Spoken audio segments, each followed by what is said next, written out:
में कुछ हमारी ऑडियंस से आप कुछ बातें कीजिए प्लीज। जी। नमस्कार, मेरा नाम एंजल गांधी है और मैं रायबरेली उत्तर प्रदेश से हूँ। और मेरा संगीत के क्षेत्र में मतलब बहुत रुचि है संगीत में। और जी। मेरी संगीत की जर्नी जो है वो घर से ही हुई। मैं टीवी पे फ़ोन से सुन-सुन के उन्हें कॉपी करने की कोशिश करती थी पहले। और जी। जी। फिर जब मैंने थोड़ा गाना शुरू किया तो घर वालों को लगा कि मैं गा सकती हूँ। मेरे अंदर भी हम्म। वो टैलेंट है कि मैं गा सकती जी। हूँ। तो जी। ऐसे ही एक कॉम्पिटिशन हुआ एक्सेस एमएफ आइडल। तो हम्म। उसमें ऐसे ही पापा ने वीडियो भेज दी मेरी। और तब मैं सीखती भी नहीं थी, मैंने कुछ सीखा नहीं था म्यूज़िक में, मैं ऐसे ही हम्म। गाती थी फ़ोन जी। से और टीवी से देख-देख के। तो उसमें जी। मेरा सिलेक्शन हो गया। तो फिर जी। मुझे भी लगा कि घरवालों को भी लगा, पापा को लगा कि अब मतलब मैं भी थोड़ा गा सकती हूँ, मेरे अंदर भी वो टैलेंट है। जी। तो फिर उसके बाद जब मेरा सिलेक्शन हुआ तो फिर उसके बाद मुझे दिल्ली बुलाया गया सेमीफाइनल के लिए। तो वहाँ जी। पे मैंने अपनी परफ़ॉर्मेंस दी। और फिर उसके बाद थोड़ा वहाँ पे बहुत बड़े-बड़े लोग थे, उन्होंने सीख भी रखा था अच्छे से और उस टाइम मैं कुछ ऐसे सीख नहीं रही थी, मैं घर से ही गाती थी। तो जी। उसमें फाइनल में तो नहीं जा पाई, बट सेमीफाइनल तक का जो मेरा सफ़र रहा उससे मैंने बहुत कुछ सीखा कि और फिर हम्म। उसके बाद वहीं से मेरा सफ़र शुरू हुआ। फिर उसके जी। बाद जो है मैं बहुत बड़े-बड़े स्टेज पे गाने लगी, मैं सीखने हम्म। लगी म्यूज़िक सबसे बड़ी बात। और फिर जी। उसके बाद मुझे बहुत बड़े-बड़े स्टेज पे गाने का मौका मिला, सम्मान मिला। और फिर यहीं से बस मेरी जर्नी स्टार्ट हुई और अभी बीच में अभी इस लॉकडाउन में पापा का एक लाइव हम्म। चल रहा था। तो हम्म। उसमें पापा से एक्टर हैं एक सत्यकाम आनंद जी, वो पापा हम्म। से बात कर रहे थे और जी। सैनिकों पे बात हो रही थी, तो उन्होंने कहा कि आपके घर में और कोई हो जो सैनिकों पर बोलना चाहे, तो पापा ने हम्म। मुझे बुलाया, तो मैंने 2-3 लाइन ऐसे ही गा दी। तो मेरे गाने से वो इतने मतलब इतने खुश हुए कि उन्होंने जी। उसी वक़्त मुझे अपनी अपकमिंग फ़िल्म में एक गाने हम्म। का मतलब मुझे इन्विटेशन दे दिया। तो अरे वाह क्या इस बात है। हाँ जी, तो फिर उसी से फिर अभी थोड़ा वैसे चल रहा है, अभी कोरोना की वजह हम्म। से थोड़ा सीख रहे हैं और कोरोना की हम्म। वजह से थोड़ा भी रुका हुआ है, कोरोना के बाद देखते हैं क्या होता है। हाँ, मैं सभी बच्चों से ये सुनती आ रही हूँ कि कोरोना के कारण मुझे ब्रेक लग गया है, कोरोना के कारण मैं अभी कुछ कर नहीं पा रहा हूँ, कर नहीं पा रही हूँ। बिल्कुल, हम लोग भी बहुत आहत हैं इस चीज़ से कि हमारे बच्चों की रफ्तार में कहीं एक ब्रेक लग गया है। लेकिन एंजेल थोड़े समय की बात है और निश्चित तौर पर आपने जिस तरीके से अपने कदम आगे बढ़ाने शुरू किए हैं, आप बहुत तेज़ी से सूरज की तरह चमकेंगी इस क्षेत्र में, ऐसा मुझे पूरा विश्वास है।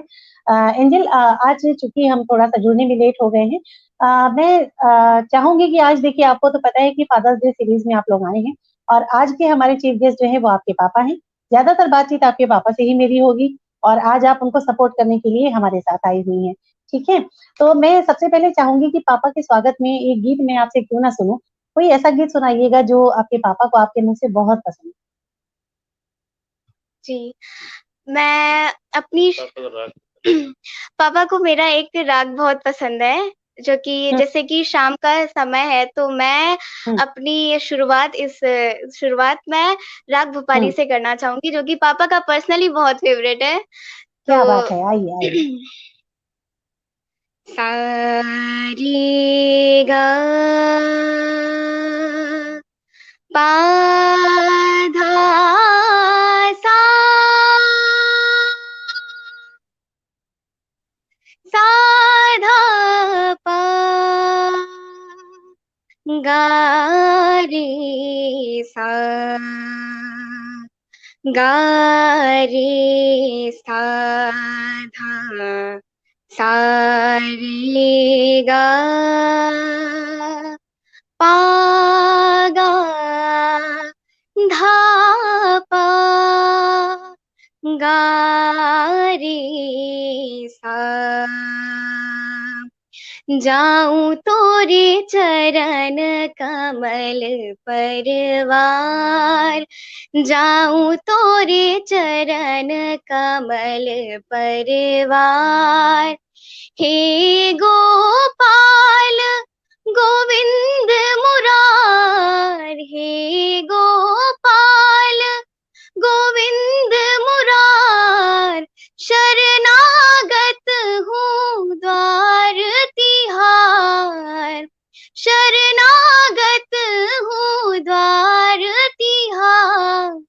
जाऊं तोरे चरण कमल परवार, जाऊं तोरे चरण का, जाऊं तोरे चरण का, जाऊं तोरे चरण कमल परवार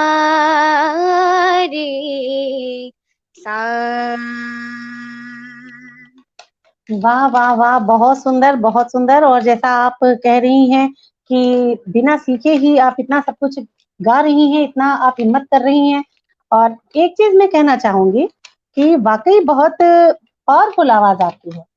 मैंने आपको सुना है, ऐसा नहीं है, मैंने मंच पर भी आपको सुना है, आपके वीडियोस भी मैं सुनती हूँ, कभी कभी ऑडियोज भी आपके आते हैं, लेकिन आज मैंने बहुत प्योर आवाज आपकी सुनी।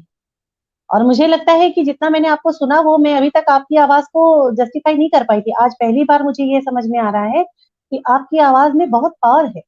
मतलब एक जो कहते हैं ना पावर पैक, एक जो आवाज होती है आपकी वो है। और रियली आप इसको बिल्कुल तराशिए, इसकी पॉलिशिंग कीजिए, और जैसे भी हो सकता है आप बेहतरीन से बेहतरीन गुरु लोगों के सानिध्य में रहिए, उनसे सीखिए, और निश्चित तौर पर आप अपना भविष्य बहुत उज्जवल बना सकती हैं, इस फील्ड में भी बहुत अच्छा कर सकती हैं। चलिए, अब जल्दी से हम आपके पापा का स्वागत करना चाहते हैं। पापा मुस्कुरा रहे हैं, पापा को तो यही आनंद आ रहा है कि मेरी बिटिया से ही आप बात करते हैं। लेकिन दिक्कत ये है कि आज हम जिस प्रोग्राम में बैठे हुए हैं, यहाँ पर पिता हमारे कार्यक्रम की धुरी हैं, पिता हमारा सेंटर ऑफ अट्रैक्शन है। तो ऐसे में सभी जो हमारी ऑडियंस है, वो भी पिताओं के बारे में ज़्यादा जानना और समझना चाहती है। अरविंद जी, एक बार फिर से आपका हार्दिक स्वागत, अभिनंदन हमारे इस पटल पर मैं कर रही हूँ। सुरताल संगम परिवार आपको बहुत बधाई देता है, इतनी प्यारी सी बच्ची के आप पिता हैं। कुछ हमें आप अपने बारे में बताएं, जैसा कि मुझे ये पता है कि फाइनेंशियल एडवाइजर के रूप में आप काम करते हैं, और रायबरेली में आप रहते हैं, शायद ऊंचाहार में आप रहते हैं, जी जितना मुझे मालूम है जी। कुछ और आप हमारे दर्शकों से शेयर करें अपने बारे में। जी मैं अपने सारे दर्शकों और अपने साथ जुड़े अपने सभी इष्ट मित्रों और समेत सबका हार्दिक स्वागत करता हूं, और साथ-साथ आपका सबसे ज़्यादा धन्यवाद करता हूं कि आपने एक स्तरीय कार्यक्रम में, एक अच्छे कार्यक्रम में ना सिर्फ मुझे बुलाया, बल्कि मेरी बिटिया को भी आपने बुलाया और आशीर्वाद दिया। और मैं समझता हूं कि आपका आशीर्वाद अगर उसे मिल जाए तो उसे अपनी मंजिल जो वो चाहती है वो ज़रूर उसको मिलेगी, क्योंकि आप एक अच्छी गुरु भी हैं और अच्छी परफॉर्मर भी हैं, इसमें कोई दो राय नहीं है। अपने नहीं, मैं बारे में एंजल को थोड़ा-सा बहुत कहना चाहूँ। आशीर्वाद देती हूँ, अरविंद जी, हाँ, आपको थोड़ा मैं रोक रही हूँ बीच में। एंजल को मैं बहुत जी, आशीर्वाद खुद से ही देती हूँ, और जैसा कि मैंने आपसे कहा कि अब तक मैंने बहुत सारे वीडियोज़ इसके देखे और परफॉर्मेंसेज़ भी देखी। हर वक़्त ये अच्छा ही करती है, नो डाउट ये अच्छा करती है, लेकिन आज इसकी आवाज़ को जब मैंने सुना है, तो शायद आप भी मेरे चेहरे की भाव-भंगिमा से ये भाँप गए थे कि मुझे अफ़सोस है कि इसने अभी तक फॉर्मल ट्रेनिंग शुरू नहीं की। मुझे अफ़सोस है। आप आज से ही ये वादा करिए कि अब चाहे कुछ भी हो जाए, आप सबसे पहले एंजल की संगीत की फॉर्मल ट्रेनिंग की व्यवस्था करेंगे, ये आप वादा करिए आज हमारे मंच से। अब मैं नहीं सुनना जी चाहती हूँ कि बिल्कुल, आप ये कहें कि नहीं। मैं उसके लिए तत्पर हूँ, लेकिन अभी क्या है कि मैं देहात में हूँ, बिल्कुल देहात में हूँ। यहाँ पर एक एनटीपीसी का पावर जी, प्लांट है और उसके जी, अलावा यहाँ पे कुछ नहीं है। एनटीपीसी जी, के पावर प्लांट की वजह से 2 अच्छे स्कूल वहाँ पे हैं, एक चिन्मया और एक डीएवी हुँ, पब्लिक स्कूल। तो जी, डीएवी पब्लिक स्कूल में मैंने इनका एडमिशन करा दिया है और वहाँ भी स्कूल में टीचर हैं म्यूज़िक के। जी, लेकिन जी, जी। वहाँ पे क्या है कि प्रोफ़ेशनल कोई नहीं होता, आप भी जानते हैं उनका कार्यक्रम बस हुँ, हुँ, हुँ। प्रार्थना और वो फॉर्मल हाँ, एनुअल बस फंक्शन हाँ। और बस जी, जी, जी। ऐसे ही होता है। हुँ, तो हुँ, हुँ। कुछ यहाँ पे ऐसा है ही नहीं जिससे हम इनको आगे बढ़ा सकें, और जी, जी, लेकिन मेरी इच्छा है, मैं अभी चूँकि इनकी उम्र भी बहुत छोटी है, अभी ये 13 साल की होने वाली हैं और हुँ, इस हुँ, बार हुँ। कक्षा 8 में गई हैं, तो जी, मैं इनके लिए योजना बना रहा हूँ। अभी इनका मैंने प्रयाग संगीत समिति में पिछले साल दाखिला करवा दिया है और जी, यहाँ पे जी, जी। मुझे पता चला कि एक सेंटर भी है जब वो परीक्षाएँ आयोजित करता है और ट्रेनिंग देता है। जी, एक जी, संयोग से हमको एक अच्छे गुरु भी मिल गए हैं, जो चिन्मया विद्यालय में ही पहले संगीत के शिक्षक थे। तो जी, मैंने जी, उनसे निवेदन किया, पंडित अयोध्या शरण मिश्रा जी जी, बहुत ही कत्थक के गुरु हैं और जी, शास्त्रीय संगीत के भी वो काफ़ी मतलब उसका ज्ञान रखते हैं। तो जी, मैंने उनसे निवेदन किया, तो वो फ़िलहाल बिटिया को हमारे हफ़्ते में 1 दिन या 2 दिन जैसा उनके जी, पास समय रहता है, वो घर आकर के सिखाते हैं। ये भी पिछले बस 4-6 महीनों में ही शुरू हुआ है और जितनी बार शुरू होता है उतनी बार वो डिस्टर्ब हो जाता है वो कोरोना की वजह से। जहाँ वो 1 महीने ट्रेनिंग देते हैं पता लगा लॉकडाउन लग गया। हाँ, तो ऐसा 2 बार हाँ, हो चुका है। तो बहुत बीच में दुखद है इनकी ये तो। हुँ, हाँ, बाधित चल रही है लेकिन बिटिया को लगन है, वो ऑनलाइन भी सीखती रहती है जी, और जी। इलाहाबाद में एक अभिरुचि एकेडमी है। अभिरुचि हुँ, एकेडमी में एक बहुत ही बुजुर्ग संगीतकार हैं, वो यहाँ के ये आपका मध्य प्रदेश में कौन सा है बेटा? मैहर, हाँ, मैहर घराने के गायक हैं। जी, अच्छा। उनका नाम है पंडित शैलेंद्र चौधरी जी। तो जी, जी। वो इसे उन्होंने कहीं इसका मोबाइल पे सुना होगा हुँ, गाना कुछ रिकॉर्ड हुँ, करके बीच-बीच में डाल देती है यूट्यूब पे या फेसबुक पे मैं हुँ, डाल देता हुँ, हूँ। तो उन्होंने हुँ, मुझसे संपर्क किया कि बिटिया अगर सीखना चाहे तो हमारे एकेडमी में आ सकती है। तो हमने कहा सर आपकी एकेडमी तो बहुत दूर है इलाहाबाद यहाँ से और मुख्य चीज़ जी, है कि पढ़ाई का डिस्टर्बेंस होगा और हमारी स्थिति ऐसी कि हम बिटिया को अभी कहीं हॉस्टल में या कहीं अकेले छोड़ नहीं सकते। तो जी, उन्होंने बिल्कुल। कहा ठीक है आपको जब समय मिले आप हमसे ऑनलाइन बिटिया को सिखाया करिए। तो जी, बीच में उन्होंने कुछ दिन तक ऑनलाइन भी ट्रेनिंग दी लेकिन रेगुलर जो है वो अयोध्या शरण मिश्रा जी ही अभी जी, अब जैसे ही लॉकडाउन खुला अभी मेरी बात हुई 1 हफ्ते पहले ही। तो उन्होंने जी, कहा कि जब लॉकडाउन तो खुल गया है लेकिन अभी पूरी तरीके से नहीं खुला है तो हम 10-15 दिन में जैसी स्थिति होगी फिर से आके हुँ, सिखाना शुरू करेंगे। तो बहुत मेरा अच्छी प्रयास बात। है कि और आगे चल के जैसे थोड़ा-सा ये अभी तो 8वीं में है, मैं सोच रहा हूँ कि जब ये बाहर निकलने की स्थिति में आएँगी कि अकेले हॉस्टल में हुँ, रह सकें, तो हम इनको हुँ, जो है आपके लखनऊ में भातखंडे में या प्रयाग जी, संगीत समिति में या जहाँ भी होगा तो मैं इनका रेगुलर एडमिशन ज़रूर बिल्कुल, करवाऊँगा और जो भी मुझसे बन पड़ेगा, मैं पूरा जी। पूरी कोशिश करूँगा। और इसके लिए मतलब आप कुल मिला के मैं ये है बताऊँ कि आप प्लानिंग में हैं पूरी तरीके से बिटिया को आगे बढ़ाने की प्लानिंग आपकी बहुत अच्छी चल रही है। लेकिन कोरोना जी, ने जो है वो बीच में भांजी मारी हुई है तो तो वो ठीक है सारी गुज़र चीज़ें जो जाएगा, है ये दिन भी गुज़र एग्ज़ीक्यूट नहीं हो जाएगा, रही है। कोई बिल्कुल, तो चलता रहता है। बिल्कुल। सभी डिस्टर्बेंस कहीं सभी न कहीं बच्चों किसी के न किसी हाँ, तरह का सभी होता ही बच्चों के रहता है। साथ हाँ, है। जी, वो सभी सबके बच्चों साथ के है। साथ इस वक़्त है ये। अभी आप सुन रहे थे आपसे पहले जो मेहमान हमारे थे, इन्होंने तो बहुत सारी मंज़िलें तय कर ली हैं और कितने जी। बढ़िया बैकग्राउंड से उसको लेकर चल रहे हैं। लेकिन वही है कि बैकग्राउंड अच्छा होने से क्या होता है जब सामने ही एक पहाड़ खड़ा हो गया है, तो वो भी इंतज़ार कर रहे हैं कि चीज़ें थोड़ी नॉर्मल हो जाएँ। अच्छा कुछ अपने बारे में बताइए अरविंद जी, आपका भी एक बहुमुखी व्यक्तित्व के धनी आप भी हैं। बहुत अच्छे कवि हैं आप, बहुत अच्छे गीत भी लिखते हैं। आप कुछ अपने बारे में और बताइए हमें? जी। जी, मेरा जन्म तो देहात में ही हुआ है और जी। मैं भी कहूँ कि कक्षा 5 तक मैं शायद प्राइमरी का भी मुँह नहीं देखा था मैंने और अच्छा। उसके बाद फिर हाँ, उसके बाद वो गाँवों में भी ननिहाल में यहाँ-वहाँ हमारा सब ऐसे बीता पिताजी हुँ, हमारे सर्विस करते थे, बाहर रहते थे ज़्यादातर। तो हुँ, जब हम लोग जब पढ़ाई का ये हुआ कि नहीं बच्चे का एडमिशन कराना है, तो हमारे पिताजी ने एक कस्बे में जो है, मैं यहाँ से थोड़ी दूर है, परिगावा कस्बा पड़ता है।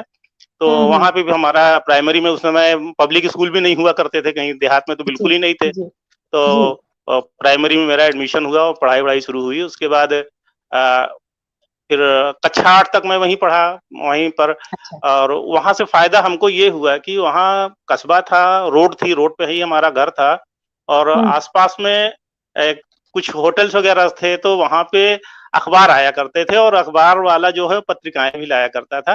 तो पहले तो हुँ। मेरी रुचि शुरू से पता नहीं क्यों पढ़ाई में बहुत थी। कोर्स की जी, भी किताबें मैं पढ़ता था और कोर्स से इतर की किताबें भी बहुत पढ़ता था। हुँ, कहानी, कविता और ये सब चीज़ें है ना? तो वो हुँ। अखबार जो आते थे, अखबारों को पढ़ने से मुझे धीरे-धीरे लिखने में रुचि होने लगी। फिर बाद में अच्छा, पता अच्छा, चला कि हमारे कस्बे से एक छोटा-सा वीकली न्यूज़पेपर भी निकलता है। मैं उनके अच्छा। पास गया, उनसे मेरा संपर्क हुआ तो वो बोले कि यहाँ आया करो, बैठा करो, हम बताते रहेंगे। तो हुँ, उनके यहाँ बैठने से मुझे पढ़ने को भी मिला और वो करते क्या थे कि जो बच्चों के लिए रचनाएँ आती थी, तो हुँ। वो हमको उनके संपादक जी जो थे, वो हमको पढ़ने को देते थे कि बेटा तुम इसमें से पढ़ के बताओ अच्छी कौन-सी है? बच्चों के लिए कौन-सी रचना तुम्हें कौन-सी अच्छी लग रही है? तो मैं अच्छा। उनको छाँट-छाँट के जी, तो हुँ, मैं उनको पढ़ता था, पढ़ने के बाद जो मुझे अच्छी लगती थी और मुझे अच्छी क्यों लग रही है, ये भी मैं उनको बताता था।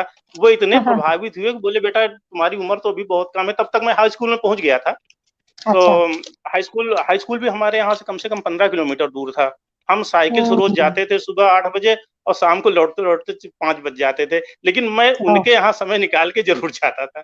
5 बजे के जी। बाद से ही संडे के दिन से छुट्टी के दिन, है ना? मैं हुँ, ज़रूर जाता हुँ, था और तो उसका हुँ, परिणाम ये हुआ कि मेरी हिंदी में भी सुधार आया और जो हुँ। मेरी लेखन में रुचि थी वो रुचि भी मेरी बढ़ गई और उसकी वजह से उन्होंने, आप विश्वास नहीं करेंगे, हाई स्कूल का जी, एक बच्चा जो मुश्किल से 14 या 15 साल का होता है, उन्होंने अपने अखबार का उसको सहायक संपादक बना दिया।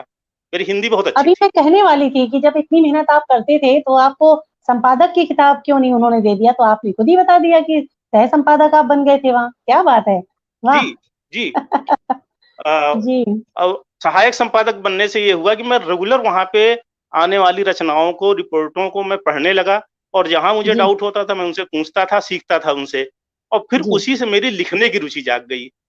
फिर मैं जी, बच्चों जी, के लिए लिखने भी लगा, मैं कहानियाँ लिखने लगा और जी, मैं बता रहा हूँ कि 1986 में मैंने इंटर पास किया था, इंटर। हुँ, और हुँ, 1986 तक कई बड़े-बड़े अखबारों में जैसे दैनिक जागरण, दैनिक भास्कर और अमृत प्रभात यहाँ से निकलता था और हुँ, कुछ छोटी-मोटी पत्रिकाएँ थी, उनमें मेरे आर्टिकल्स छपने लगे थे। मेरी वाह! कहानियाँ छोटी-छोटी छपने लगी थी, गज़लें भी जी, मेरी छपने लगी थी, गीत मैं लिखना शुरू कर दिया था उस समय और इतनी छोटी-सी उम्र में? जी, बिल्कुल, इंटर में मैं और आपको बताया मैंने पढ़ाई के लिए मुझे बहुत दिक्कत होती थी दूर जाने में। उसके जी, बावजूद भी जो वो कहते हैं ना कि जब आपके अंदर लगन है किसी चीज़ के प्रति, आपके अंदर रुचि है, तो ईश्वर भी हुँ, उसके रास्ते आपको सामने खोलता जाता है, रास्ते बनते चले जाते हैं। फिर बिल्कुल, बिल्कुल, बीए में जब मैं आया तो आप उस समय हमारे समय की जितनी भी बड़ी पत्रिकाएँ थी, जितनी हुँ, भी बड़ी पत्रिकाएँ थी, ख़ास तौर से बच्चों के लिए लिखने में मुझे बहुत रुचि थी। बच्चों की हुँ, हुँ, पत्रिकाओं में जैसे नंदन, चंपक, बाल भारती, सुमन सौरभ इस तरह की तमाम अच्छा, पत्रिकाएँ आपने भी पढ़ी होंगी इन सब में बचपन में। लिखा है अ, आपने? जी, इन सब खूब में आपने छपता हूँ मैं। इस समय भी छपता हूँ, आज की डेट में भी। नहीं अभी मतलब भी उस मैं समय पे छपता हूँ। देखिए मैं इसलिए पूछ रही हूँ कि उस समय पे तो मैंने ये जी, नंदन, चंपक ये सब बहुत पढ़ी हुई हैं, तो मतलब हाँ, आपको मैंने पढ़ा नंदन हुआ है फिर? जी, नंदन में उस समय शुरुआत में मैं ये नहीं छपा, नंदन में तो बाद में छपना शुरू हुआ। लेकिन जी, पराग में, बाल भारती में और सुमन सौरभ में और उस समय और भी हुँ, तमाम बहुत सी पत्रिकाएँ थी। आपने हुँ, ज़रूर ख़ास तौर से नन्हे सम्राट और बाल हंस, ये 2 पत्रिकाएँ हाँ, ऐसी थी अगर अगर आपका नन्हे सम्राट का कोई भी पुराना अंक पड़ा हो, मतलब मेरा हुँ, ख़्याल है कि नन्हे सम्राट निकलनी शुरू ही हुई थी कि 2-3 जी, अंकों में ही मैं उससे जुड़ गया था। और क्या बात रेगुलर है। मैं उसमें लिखता था, रेगुलर छपता था। मतलब जी, अगर संपादक जी कभी मुझे बुला करके अपने ऑफ़िस में और देख लेते, हुँ, तो उनको शायद हुँ, भरोसा ही ना होता कि ये लड़का इतना अच्छा भी लिख सकता है। जी, जी, जी। ये धीरे-धीरे नहीं, और कमाल उसी मुझे भी लग समय रहा है, इतनी छोटी उम्र में देखिए पहली बात तो इतनी छोटी उम्र में और पहले ही जब आप बता रहे हैं कि इतना आप दूर जाते थे विद्यालय, कितनी एनर्जी जी, ही आपके पास बचती होगी, लेकिन उसके बावजूद कितने जज़्बे से आप इन सारी चीज़ों को अंजाम दे रहे थे। वाक़ई आश्चर्य हो रहा है मुझे सुन के। ये हाई स्कूल में ही है ना, जी अभी 10th में ही है ना ये? बिटिया अभी 10th में जी, ही जी। है ना? बिटिया बताइए 8th में है, 8वीं अच्छा में अभी 8वीं 8th में। में है। इस साल 8वीं में गई हाँ, है। जी, अभी जी, जी, 7th जी। स्टैंडर्ड क्रॉस करके अच्छा, ना, तो अभी 8वीं में जी, गई है इस बार से। जी, जी, और जी, इनकी क्या उम्र में बात है। मैंने जो है वो शुरुआत कर दी थी लिखने की। आप सह-संपादक हो गए इनकी थे उम्र इनकी में उम्र में। हाँ, जी। वाह! और क्या अच्छा बात है है। कि जी इन्होंने और भी बताइए, देखिए बताइए? हुँ, ये लिटरेचर के क्षेत्र में भले नहीं है लेकिन उसी उम्र में जिस उम्र में मैंने लिखना शुरू किया था, उसी उम्र में हुँ। इन्होंने गाना शुरू कर दिया है। इन्होंने और सही मुझे देखिए संगीत और साहित्य का मैं आपको बताऊँ कि चोली-दामन का साथ है। संगीत और साहित्य ये दोनों एक सिक्के के 2 पहलू हैं। और कितना अच्छा जी, जी, लगता है कि जब किसी के घर में संगीत सरिता भी बह रही है और संग में साहित्य का भी एक प्रकाश वहाँ पहले से हो रहा है। निश्चित तौर पे आप दोनों एक-दूसरे के पूरक बनेंगे। आप गीत लिखते हैं और वो गीत गाती हैं। और ईश्वर करे मेरी कामना रहेगी कि बहुत जल्दी एक ऐसा समय आ जाए कि आपके गीतों को स्वर देने के लिए इनकी आवाज़ तैयार हो और एक बहुत शानदार एल्बम और कुछ इस तरीके का आप लोग पिता-पुत्री की जोड़ी धमाल मचाए दुनिया में। मैं तो ये चाहूँगी। जी, जी। मैं प्लान कर रहा हूँ, उसके लिए भी प्लान कर रहा हूँ और जी, इसमें मुझे आपके सहयोग की भी ज़रूरत पड़ेगी क्योंकि शायद जी, बिल्कुल। आपसे ज़्यादा नज़दीकी मेरे लिए शायद ही कोई और हो और जी, जी, जी। ये चीज़ इस चीज़ धन्यवाद। को आप भले ना जानती हूँ, मेरा आपसे संपर्क जितना है वो तो कभी-कभार का ही है, लेकिन हाँ, हाँ। मेरे मन में आपके प्रति बहुत सम्मान है और इसका एक धन्यवाद, कारण भी है धन्यवाद। कि किशोर श्रीवास्तव जी। जी हमारे बड़े अच्छे मित्र हैं। जी, किशोर वो जुड़े श्रीवास्तव हैं जी भी एक सेशन में। अच्छे लेखक हैं। हाँ, जी, जी, किशोर जी। श्रीवास्तव जी दिल्ली के बहुत हाँ, मतलब वो तो संगीत के भी क्षेत्र में हैं, गायन में भी हैं वो और तो हरफन लेखन मौला में भी हैं। हैं, अच्छे हाँ, हुँ, हरफन मौला है। उनकी तो मैं जितनी तारीफ़ करूँ वो कम है और कम वो है वाक़ई। आपकी बहुत तारीफ़ करते हैं। जब भी संगीत की कोई ओहो! कार्यक्रम की चर्चा चली होगी, तो मेरी उनसे बातचीत होती है तो आपकी बहुत तारीफ़ करते हैं। और मैं समझता हूँ कि ओहो! उनके जितने भी कार्यक्रम ऑर्गेनाइज़ हुए हैं, उनमें आपका जी, एक बहुत अच्छा रोल रहा है, आपकी एक अच्छी जी, भूमिका रही है और शायद जी, इसलिए भी मेरी संगीत में रुचि बढ़ी बिटिया को आगे जी, बढ़ाने की कि ये क्षेत्र जो है अच्छा है। जी, और जी, इनका जो दूसरा बढ़िया परफ़ॉर्मेंस था वो पहला परफ़ॉर्मेंस तो इनका जो बड़े मंच पर था वो एक्सिस एमएफ आइडल का ही था, वो दिल्ली जी, में हुआ था और हुँ, कंपनी ने इनको बहुत अच्छी सुविधाएँ दी थी, बाकायदे हवाई जी, टिकट दिया था और रहने के लिए हुँ, होटल्स और वहाँ पे जी, जी, ट्रांसपोर्ट्स जी, के लिए मतलब सारी बहुत अच्छी व्यवस्था दी थी। हुँ, तो हुँ, उससे मुझे हुँ, लगा कि संगीत के क्षेत्र में तो बहुत ही संभावनाएँ हैं। इतनी तो मुझे बिल्कुल। कभी नहीं मिली थी, इतनी सुविधाएँ। जी, बिल्कुल सही बात। जी, तो उसी के बाद किशोर जी ने जो आपका कार्यक्रम दिल्ली में हुआ था और एक शाम हुँ, अटल हुँ, बिहारी वाजपेयी के नाम दिल्ली पब्लिक लाइब्रेरी में, हाँ, उसमें हाँ, बुलाया हाँ, था। हाँ, पहले तो मेरा मन नहीं था, जी। वो कार्यक्रम बहुत पहले ही प्लान हुआ था लेकिन बीच में कोई कैज़ुअल्टी आ गई थी, तो उसकी वजह से कार्यक्रम स्थगित हो गया था। आपको अटल याद जी की होगा ही शायद। उसी समय अटल जी ही की उस समय डेथ हुई थी। उस समय पे हाँ, तो अटल जी की ही डेथ हुई थी। सारे हाँ, कार्यक्रम रद्द तो हो गए थे। जी। जी, जी, जी। तो उसी बीच में हमारा ये कार्यक्रम हुआ था ये एक्सिस एमएफ आइडल वाला बिटिया का हुँ, और हुँ, हुँ, हुँ। बिटिया ने आपको बताऊँ कि वहाँ पे इतना अच्छा परफ़ॉर्मेंस किया था कि जी। इसके जज जो थे उनका अनिश मैथ्यू अ, अनिश मैथ्यू हाँ, अनीस मैथ्यू जी, जो खुद भी जो है जी, उसके जी, जो सोनी पे द कार्यक्रम वॉइस आता था, किड्स वह voice kids voice voice kids voice kids voice नहीं, किड्स वॉइस वॉइस किड्स तो द मेरे वॉइस ख्याल में इंडिया एनडीटीवी का था। Voice of India. Voice of India. Hmm, voice of India के वो खुद प्रतिभागी भी रहे थे वो। तो वो जी। इसकी आवाज़ सुनकर के इतने खुश हुए कि वहीं मंच पे ही उन्होंने इसकी हुँ, तारीफ़ की और इसको बुला करके स्पेशली इसके साथ एक डुअल सॉन्ग गाया, अरे वाह! स्पेशली इसी के साथ। क्या बात है। छोटी सी बच्ची और तब 8 साल की ये थी, 8 या 9 साल की जी, रही होगी उस समय। जी, जी। तो स्पेशली उसके साथ एक डुअल सॉन्ग गाया। उन्होंने बहुत हुँ, कहा कि बहुत बच्ची आगे जाएगी, उन्होंने बहुत आशीर्वाद भी दिया, लेकिन जी, बाद में किन्हीं कारणों से हमारा उनका संपर्क नहीं हो पाया। लेकिन जी, उन्होंने जी, जो इतना प्रोत्साहित किया, उसकी वजह से जी, मुझे लगा कि नहीं मुझे बच्चों को आगे बढ़ाना चाहिए। जी, और एक जी, चीज़ जी। और जया जी कि मेरा तो देखिए साहित्य से मैं जुड़ा हूँ और हमारे हुँ, यहाँ अक्सर कहा जाता है कि साहित्य, संगीत, कला विहीना साक्षात पशु पुच्छ विषाणहीना। यानी हुँ, साहित्य, बिल्कुल। संगीत और कला इन तीनों में से जिसके पास कुछ भी नहीं है, उसको जी। आप बस बिना सींग पूँछ का एक पशु समझिए, जानवर समझिए। तो मैं चाहता हूँ हुँ। कि उनकी श्रेणी में कम से कम हमारा परिवार, हमारे बच्चे, हमारी जो आने वाली पीढ़ी है, वो ना रहे। वो इन्हीं तीनों में से किन्हीं एक से ज़रूर जुड़ी रहे, भले ही रोज़ी-रोटी के लिए वो कोई भी बिज़नेस करे। लेकिन इन चीज़ों हाँ। में उसका लगाव बिल्कुल बना हुँ। रहना चाहिए। ये मतलब संस्कारों में ये चीज़ें होनी चाहिए, बिल्कुल, है ना? बिल्कुल। जी। जी, अच्छा क्योंकि हमारे साथ संगीत प्रदीप सिंह जी जुड़े हैं, आप जानते हैं प्रदीप सिंह जी का बेटा भी बहुत जी, अच्छा जी, सिंगर मिला है हूँ उनसे आदर्श। उनसे हाँ, मुलाकात है बहुत मेरी, तारीफ़ मिला लिख हूँ। रहे हैं, बहुत तारीफ़ लिख रहे हैं और प्रतिष्ठा श्रीवास्तव जी जुड़ी हुई हैं और किशोर जी हैं। भाई ये तो क्या बताऊँ, ये तो बस तारीफ़ करने के लिए ही लगता है इनका जन्म हुआ है। दूसरों का वो मौका तो मिलो और हमारे भी तारीफ़ों गुरु के हैं। पुल बाँधने लगो। जी, मैंने लिखा तो इन्होंने जब बढ़िया से अच्छा मुलाकात हुई है इन्होंने अब मुझे लगता है कि आपका इन्होंने सॉन्ग सुना है, उसके लिए इन्होंने बढ़िया गायकी लिखा है और मुझे भी कार्यक्रम के लिए जी, बधाई दी है। Thank you so much. Doctor Dinesh ji जुड़े हुए हैं, दिनेश पाठक शशि जी हैं जी, और जी, मथुरा से। जी, इन्होंने लिखा है सजग अभिभावक हैं आप, सादर नमन। आपके अभिभावक होने प्रणाम। के पद हुँ, को इन्होंने बहुत गौरवान्वित किया है, थैंक यू सो मच। और जी, जी। देवकांत जी जुड़े हुए हैं, अनुराग माथुर जी जो अभी आपसे पहले मेहमान थे, वो भी जुड़े हैं, जी, उन्होंने भी जी, कार्यक्रम की तारीफ़ लिखी है। और जी। संजय श्रीवास्तव जी हैं। अच्छा, संजय श्रीवास्तव इंटरव्यूज़ लिखा हुआ है। अच्छा, कोई मतलब ये भी एंकर हैं क्या? मैं समझ नहीं पा रही हूँ ऐसे। तो इन्होंने जी, बहुत तारीफ़ लिखी है, शुभकामनाएँ दी हैं। आप सभी लोगों का जी। बहुत हार्दिक स्वागत, अभिनंदन कर रही हूँ। इतना प्यारा हमारा सेशन चल रहा है, प्यारे-प्यारे 2 मेहमान फिर से हमारे सामने बैठे हुए हैं, बड़ी रोचक बातें भी हो रही हैं और अरविंद जी आज तो आपसे मुझे लगता है ज़िंदगी में पहली बार इतनी बातें हो रही हैं। जब हम लोग आप बुलाएँगी कार्यक्रमों में तो भी मैं मिलते हाज़िर हो हैं। जाऊँगा। नहीं, बिल्कुल हम लोग ये तो कार्यक्रमों मेरा में मिलते हैं सौभाग्य तो है। बिल्कुल, बिल्कुल, मैं बिल्कुल बुलाऊँगी और बिल्कुल मैं चाहूँगी कि कभी हम लोग वाक़ई मतलब मंच भी साझा करें और साक्षात मंच पर मैं आप लोगों का सम्मान भी करवाना चाहूँगी। चलिए बहुत देर से जी, बातें हो रही हैं और एंजल तो रह-रह के मुस्कुरा लेती हैं बस खाली। एंजल मैं चाहूँगी कि जिस सॉन्ग को सुनाकर आप इतनी दूर का सफ़र करी हैं, पापा इतने खुश हो रहे हैं कि आप लोग मतलब आप लोगों ने फ्लाइट की पहली जर्नी मुझे लगता है वो की होगी। आप सुनाइए ज़रा कोई सॉन्ग जो डुएट आपने उनके साथ वहाँ पर गाया हो, याद है क्या आपको? जी, याद है मुझे। सुनाएँ प्लीज़। तेनू इतना मैं प्यार करा, एक पल विच 100 बार करा,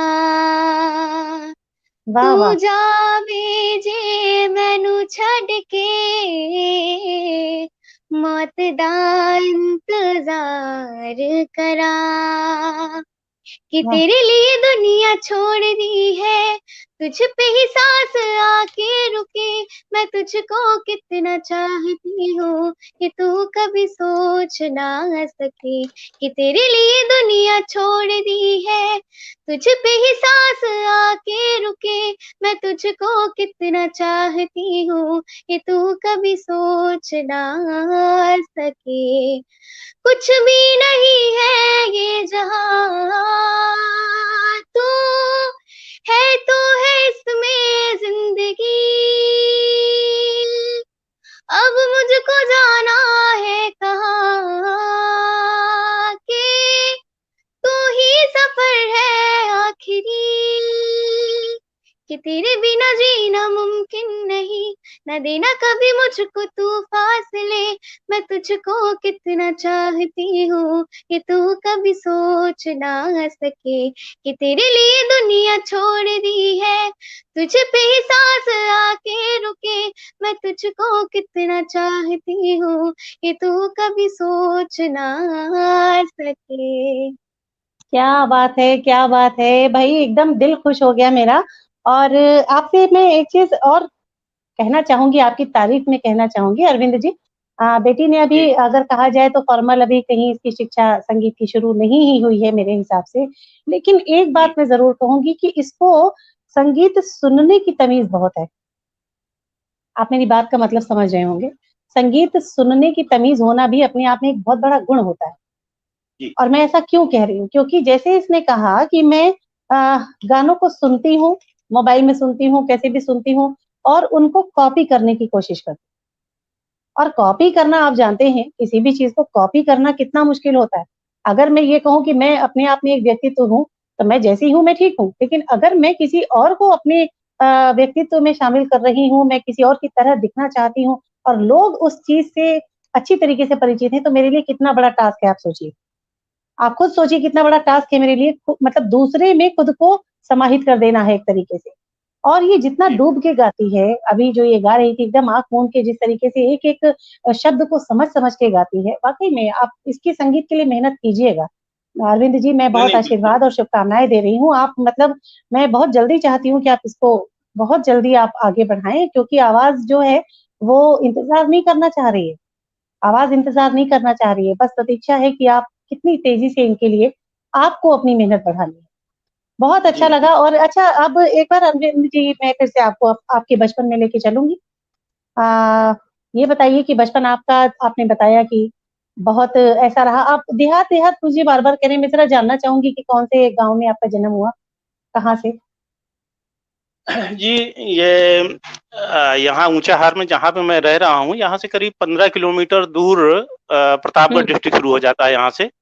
हुँ, बॉर्डर है ये ऊँचाहार तो वहाँ पे एक गाँव जनवा मऊ है, शिवसहाय लाला का पुरवा अच्छा, बिल्कुल निपट देहात है और जी, वैसे तो हमारा जो मूल निवास है, वो रायबरेली जिले में ही सलोन तहसील में मटका गाँव पड़ता है। अच्छा, लेकिन उस जी, मटका गाँव में मेरे परिवार है, हुँ, मेरा हुँ, खेत-बाड़ी और जो कुछ भी है, पैतृक संपत्ति भी है, लेकिन मैं वहाँ जी, शायद साल 6 महीने से ज़्यादा मुझे लगता है मैं कभी नहीं रहा। और वो भी अच्छा, उस दौर में रहा जब कक्षा 5 साल के अंदर की बात होगी, 5-6 साल के अंदर की, जब मैंने प्रॉपर पढ़ाई नहीं शुरू की थी स्कूल की। जी, तो जी, जी, जी, जी, हमारे पिताजी जो थे, पिताजी वहाँ पे रहने के बजाय अपनी ननिहाल में रहते थे और उनकी ननिहाल वहाँ थी, वो प्रतापगढ़ जनपद की मैं जहाँ बात कर रहा हूँ, जनवा मऊ गाँव की।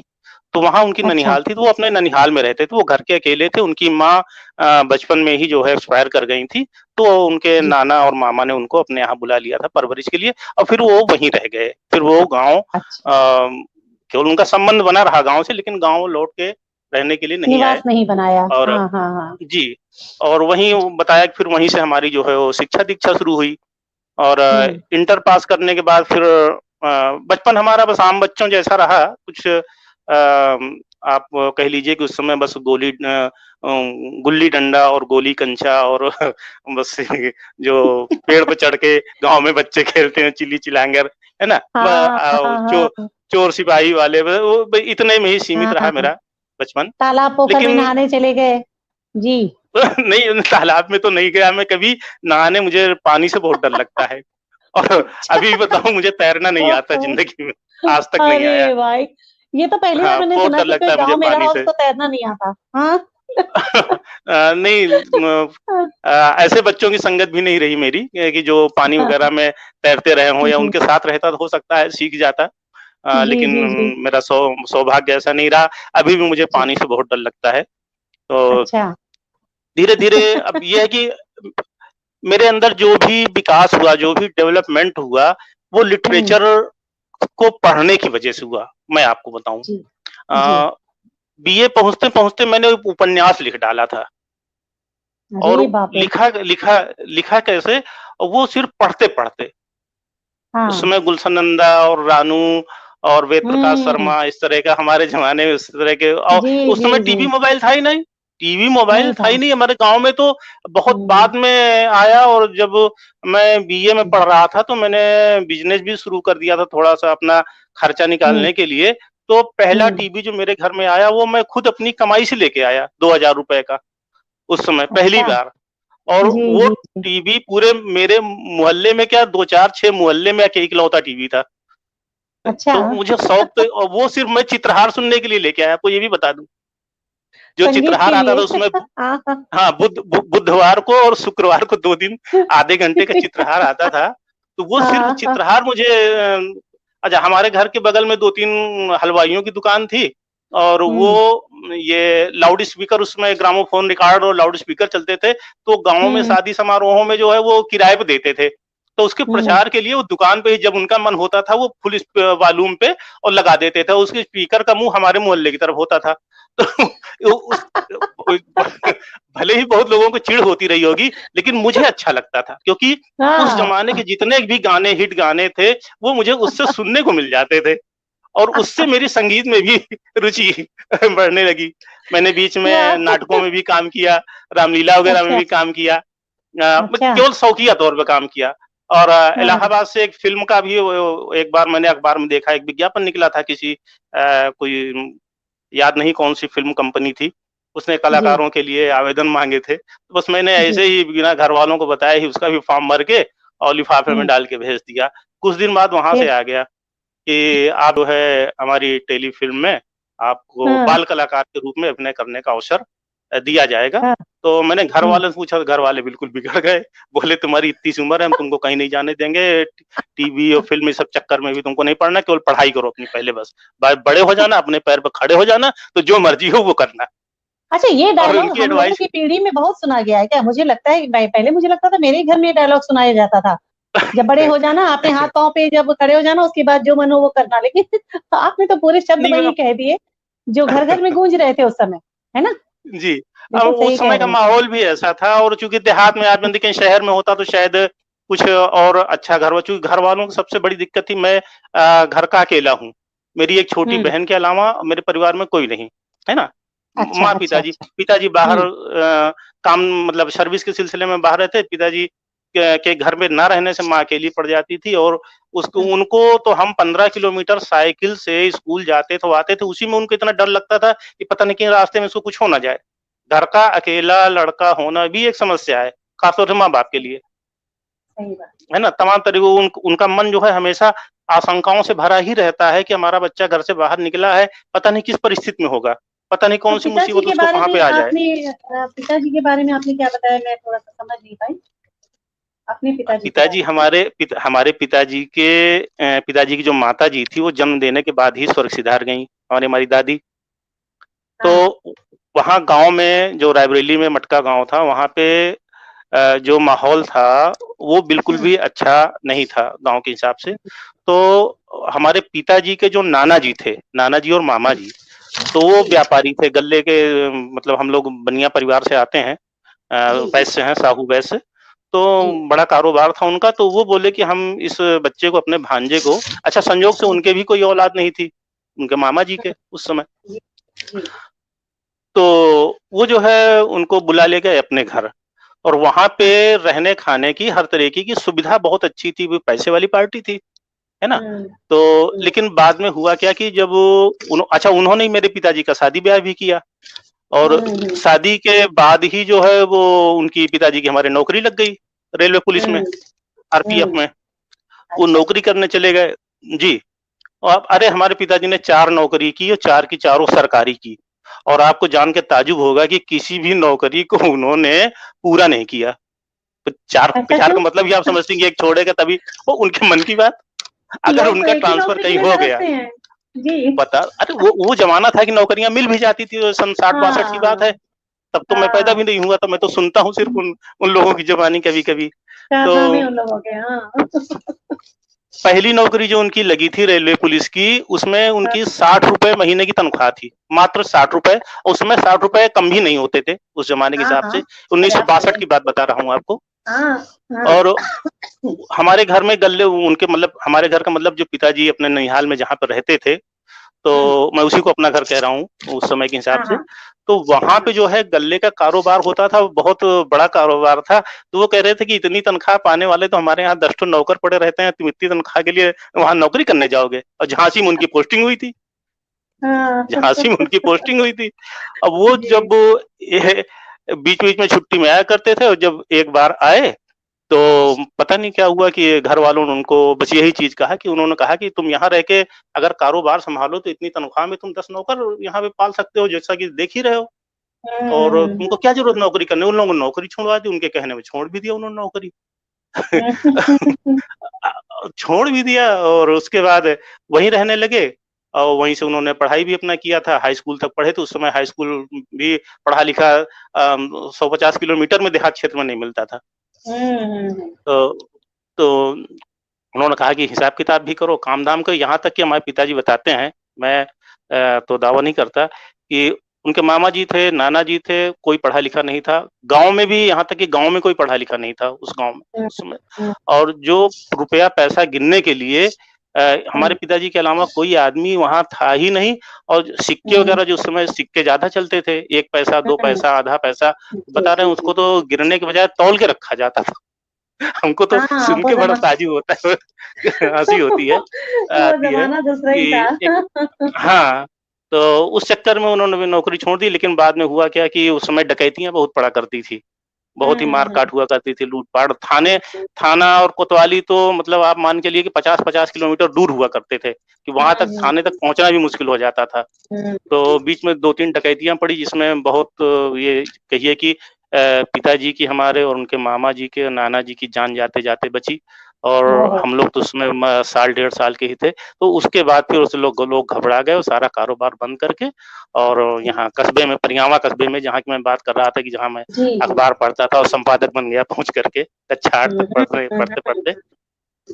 तो वहाँ आ गया, फिर वहाँ से हमारी जर्नी जो है बिल्कुल एक नए रास्ते पर चली, कुल और मिला के अगर वहीं मैं से ये मैंने, कहूँ तो आपका जो मतलब आपके व्यक्तित्व का जो बीज था, वो जब इस मिट्टी जी, में एक तरीके से रोपा गया, तो यहाँ से फिर उसको जो एकदम से वो जो बढ़त मिली, और एकदम से जो आप पौधे बन गए, और उसके बाद वृक्ष बन गए, और इतनी जल्दी-जल्दी फल-फूल सब आने लगे, तो इस मिट्टी का चमत्कार है, मुझे तो लगता है। जहाँ पर आप बता जी, रहे हैं कि बिल्कुल। आपने जी। ये आप सही कह रही हैं, मुझे भी ऐसा महसूस होता है कि गाँव की मिट्टी में जो प्यार है, जो वहाँ की मिट्टी में अपनापन है, और जो एक सरलता है वहाँ के लोगों में। अब हो सकता है परिवर्तन आ गया हो ज़माने के साथ, मैं नहीं कह सकता, लेकिन अब भी शहरों से ज़्यादा वहाँ पे इंसानियत है, मानवता है, सब कुछ है, और लोगों में सबसे बड़ी चीज़, लोगों के अंदर निश्चल प्यार बहुत ज़्यादा है। बहुत ये ज़्यादा तो है, कहिए वाक़ई कि में। अब अभी वहाँ पे आप चले जाइए, एक गाँव में किसी आदमी से, वहाँ से जो 4-6 10 किलोमीटर दूर रहता हो, उस आदमी का नाम भी पूछिए तो लोग उस समय बता देते थे। और कहो कोई भोला-भाला आदमी मिल जाए तो उसको पहुँचाने घर तक चला जाए वहाँ तक, फुर्सत वाला आदमी हो तो, है ना? और आज की डेट में आप अपने पड़ोसी का नाम नहीं जानते होंगे कि मेरे पड़ोस में कौन रहता है, और या जानते भी होंगे तो बहुत देर में आपने जाना होगा, है सही ना? बात है, तो बिल्कुल सही इस बात है। इसका भी असर हम लोगों के विकास पे पड़ा और शायद साहित्य से जुड़ने में और कुछ अच्छी कहानियां, अच्छी रचनाएं लिखने में इन बातों का और इन माहौल का भी हमारे ऊपर जरूर असर पड़ा होगा, ऐसा मुझे निश्चित रूप से निश्चित लगता तौर है। पे, हाँ, और बिल्कुल। अच्छा, बहुत देर से आप सह संपादक होने की बात कर रहे हैं और अगर मैं ये कहूँ तो जी एक लिटिल चैंप सह संपादक के रूप में लिटिल चैंप हमारे सामने बैठे हुए हैं इस समय। मैं चाहूँगी कि आप अपनी कोई कविता, कोई गीत अगर अपनी बेटी को समर्पित करना चाहें, मतलब कुछ कभी आपने ऐसे भाव में लिखा हो बेटियों के लिए, या जो कुछ भी आप सुनाना चाहें हमारे दर्शकों को। जी, बेटियों के लिए मैंने करीब 10 दोहे लिखे। वैसे तो मेरा साहित्य ही बच्चों को ही समर्पित है और हुँ। बच्चों के लिए ही मैं लिखता हूँ। जी। लेकिन मेरा थोड़ा-सा प्रॉब्लम ये है कि बीच में थोड़ा-सा, चूँकि कवि सम्मेलन वगैरह में मैं कम ही जाता हूँ, हुँ, तो हुँ। रचनाएँ मुझे याद नहीं रहती हैं और आप 2 मुझे लाइनें जो वो भी सुनाना चाहें, जो भी आपको याद हो। अच्छा, राजा राम मौर्य जी हमारे साथ जुड़े हुए हैं, विवेक शर्मा जुड़ गए हैं। जी, जी, हमारे मित्र हैं और अमर उजाला के संवाददाता रहे हैं हमारे यहाँ से और हमारे बहुत जी, अच्छे मित्र हैं। बहुत ही क्या बात वरिष्ठ पत्रकार हैं राजाराम है। जी। जी, मैं उनका बहुत-बहुत स्वागत सादर आप अभिवादन लोगों का। करता हूँ। जी, जी, हमारे पटल पर सभी लोगों का बहुत स्वागत है और बड़ा साहित्यिक आज ये पटल मुझे दिखाई दे रहा है आपके होने से। जी। जी, अ, सुनाएँ। मुझे खोजना पड़ेगा मुझे। अ, अच्छा, तो चलिए जब तक आप मैं खोज लीजिए तब तक मैं थोड़ा एंजल से बात कर लेती हूँ। एंजल, जैसे जी। कि पापा ने अपनी एक देखिए बचपन के बारे में बताया, कितना संघर्ष उन्होंने अपने बचपन में किया है। इतनी दूर तक साइकिल चलाकर जाना, पढ़ाई करना और उसके बाद फिर लौट के कितना सारा उन्होंने देखिए लेखन में और अपने पाठन में कितना समय उन्होंने दिया। तो आप ज़रा मुझे ये बताइए कि उसी उम्र में अब आप पहुँच रही हैं जब से पापा ने अपने करियर की शुरुआत की है। तो आप अपने करियर को एक तो देखिए 2-3 रास्ते बच्चों के पास होते हैं। एक तो ये कि वो बहुत ज़्यादा पहले सीखें और सीखें। कभी-कभी बच्चे सिर्फ़ क्लासिकल तक रहना चाहते हैं, कभी-कभी बच्चे रियलिटी शोज़ में ही जाना चाहते हैं। कुछ बच्चे होते हैं जो कहते हैं नहीं मैं तो प्लेबैक करूँ या मेरा अपना कुछ चैनल हो या कुछ ऐसा। तो आपका क्या सपना है? इस फ़ील्ड में क्या करना चाहते हो? जी, अभी तो मैं फ़िलहाल अच्छे से सीखना चाहती हूँ, अपने आप को उस काबिल बनाना चाहती हूँ कि जी। मैं उस मुकाम पे जाऊँ तो हाँ, लगे कि मतलब है। हुँ। तो बिल्कुल। मैं इस टाइम पहले तो अपनी सिंगिंग को सीखने में, अब हुँ। शास्त्रीय संगीत सीखने में अपना सारा ध्यान लगाना चाहती हूँ और फिर हुँ। उसके बाद मेरा इस संगीत के क्षेत्र में ही कुछ एक अच्छी गायिका बनने का सपना है। जी। जी, किसको आदर्श मैं मानते हो? आपको, जी। हाँ, मैंने बेटियों पर कुछ दोहे लिखे हैं, जो जी। आदरणीय किशोर श्रीवास्तव जी सुन रहे होंगे। वो उस जी, समय समाज कल्याण पत्रिका के संपादक थे दिल्ली में और जी। उनके आग्रह पर मैंने ये दोहे लिखे थे, जिसको उन्होंने समाज कल्याण पत्रिका में प्रकाशित भी किया था। काफ़ी समय क्या बात पहले की है, बात है, अब क्या बात तो है। वो रिटायर भी हो चुके हैं। मैं उसी को जी, आप यहाँ पे प्रस्तुत करना चाहूँगा कि स्वागत। पढ़े लिखे आगे बढ़े, हुँ, पढ़े लिखे आगे बढ़े, रचे नई तस्वीर, बेटी हुँ, को लेकर हुआ हर समाज गंभीर। हुँ। पढ़े लिखे आगे बढ़े, रचे जी, नई तस्वीर, बेटी को लेकर हुआ हर समाज गंभीर। हुँ, जिस समाज में बेटियां पलें बिना दुर्भाव, जिस जी। समाज में बेटियां पलें बिना पढ़े बिना दुर्भाव, जी, बहुएं उसी समाज को मिलती उच्च स्वभाव। जिस जी। समाज में बेटियां पलें बिना दुर्भाव, बहुएं हुँ, उसी समाज को मिलती उच्च स्वभाव।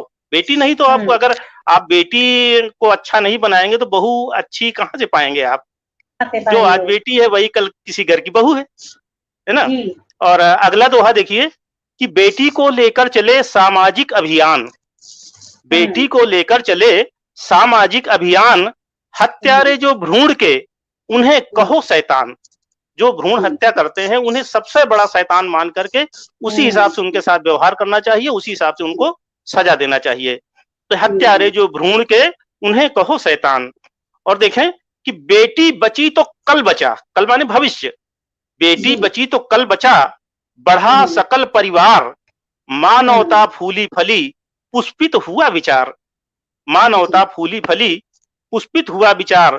और बेटी हुँ, जग की मूल है, बेटी हुँ, बेटी जग की मूल है, यानी जग का आधार है। बेटी जग की मूल है, हर घर की मुस्कान। बेटी जग की मूल है, हर घर की मुस्कान। और बेटी जब फूले फले हों प्रसन्न भगवान। बेटी जब फूले फले हों प्रसन्न भगवान। और अगला दोहा है कि बेटी ही माँ बहन है। बेटी ही माँ बहन है, बेटी देवी रूप। और बेटी ही रचती यहाँ सभ्य समाज स्वरूप। बेटी ही रचती यहाँ सभ्य समाज स्वरूप। और आखिरी दोहा देखें कि बेटी दो दो कुलों का, दो दो परिवारों का, बेटी दो दो कुलों का रचती सुंदर रूप। और हर घर उजियारा करे जैसे उगती धूप। जैसे उगती धूप, हर घर उजियारा करे जैसे उगती धूप। धन्यवाद। आनंद आनंद एकदम आपने कर दिया, मतलब मन मेरा इतना भाव विभोर हो गया है कि मैं आपको क्या बताऊं। एक एक शब्द कैसा एकदम मोती जैसा चुन के आपने इस कविता में डाला हुआ है, इन दोनों में डाला। और इससे पहले आप जैसे बता रहे हैं कि ये प्रकाशित हुए थे, आज भी वही ताजगी, आज भी वही ताजगी है, क्योंकि समाज हमारा वही है और परिवेश हमारा वही है।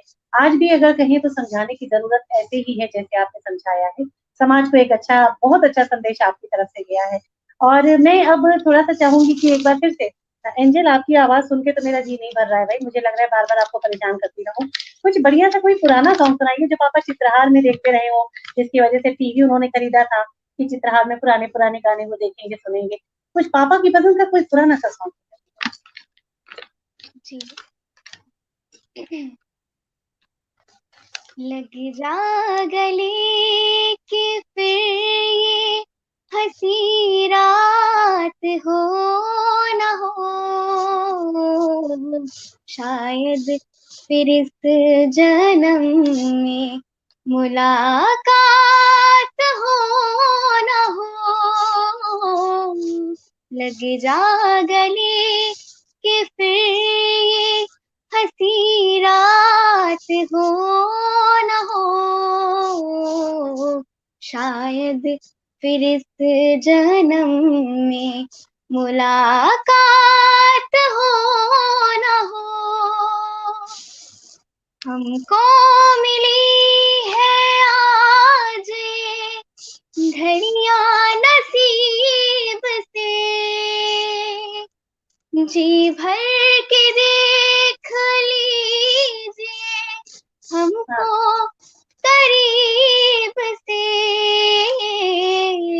फिर आपके नसीब में ये रात हो न हो, शायद फिर इस जन्म में मुलाकात हो न हो। लग जा गले से। वाह वाह वाह वाह, क्या बात है, क्या बात है। पापा का पसंदीदा ये सॉन्ग है और आपको पूछना भी नहीं पड़ा पापा से। अच्छा, एक ट्यूनिंग आजकल के पिता पुत्री में मुझे बहुत अच्छी लगती है कि जब भी मैं पिता से कहती हूँ कि बेटी की पसंद का कुछ उनको सुनाना है और बेटी से कहती हूँ पिता की पसंद का सुनाना है, तो वो लोग एक दूसरे से पूछते नहीं है कि क्या सुनाए, वो डेड श्योर होते हैं कि हाँ यही उनकी पसंद है और यही हमको सुनाना है। क्या बात है। मैं आप लोग जब कभी थोड़ा सा माहौल ठीक हो जाए तो मैं आप लोगों के साथ एक बहुत शानदार कार्यक्रम करने वाली हूँ, मतलब पेरेंट्स के साथ, बच्चों के साथ एक बहुत शानदार कार्यक्रम होगा जिसमें आप लोगों की यही परख होने वाली है कि बच्चे कितना अपने माँ बाप को समझते हैं और माँ बाप अपने बच्चों को कितना जानते हैं। बहुत बड़ा टास्क आप लोगों को मिलने वाला है, तो ट्यूनिंग जितनी अभी स्ट्रांग है उससे और ज्यादा स्ट्रांग कर लीजिएगा। विवेक शर्मा जी ने लिखा हुआ है, रियाज थोड़ा सा ठहराव के साथ कीजिए, सुर सद कर लगेंगे, सुरीले हो आप। अच्छा, ये विवेक शर्मा मुझे लगता है कि ये मेरे स्टूडेंट हैं और इन्होंने शायद अभी अपना फोटो वोटो बदल दिया है तो मैं इनको पहचान नहीं पा रही हूँ। विवेक शर्मा जो है ये आप जानते हैं एनटीपीसी को, तो आप अच्छी तरीके से समझते हैं। एनटीपीसी में हमारे यहाँ बहुत सारे लोग होते हैं जो मतलब रहते एनटीपीसी में नहीं है लेकिन बाहर एनटीपीसी के कैंपस बाहर रहते हैं, लेकिन वो एनटीपीसी में उनके पेरेंट्स लोग जॉब करते हैं कुछ ना कुछ। तो विवेक शर्मा भी एक ऐसे ही व्यक्तित्व हमारे यहाँ के हैं। मैं इस वक्त जो आपसे बात कर रही हूँ तो मैं एनटीपीसी औरैया से ही बात कर रही हूँ। मैं एनटीपीसी औरैया में ही बैठकर आपसे बात कर रही हूँ और यहाँ हमारे घर के, मतलब हमारे प्रोजेक्ट से बिल्कुल लगा हुआ एक गाँव है जमुआ नाम का, वहां पर ये रहते हैं विवेक शर्मा। और आप सोच नहीं सकते हैं कि संगीत की जो शानदार इन्होंने उड़ान भरी हुई है, एक छोटे से गाँव में ही रहते हैं, अगर कहा जाए इनका बैकग्राउंड गाँव से ही है, जी, जी, लेकिन इतना जी। इन्होंने अपने साथ मेहनत करी और शुरुआत में इन्होंने कुछ मुझसे सीखा, उसके बाद फिर मैंने इनको भातखंडे जाने की सलाह दी। भातखंडे पे इन्होंने 2-3 साल सीखा, उसके बाद मुंबई गए, मुंबई में बहुत लोगों को असिस्ट किया इन्होंने। स्टूडियो का पूरा काम मतलब महारथी हैं।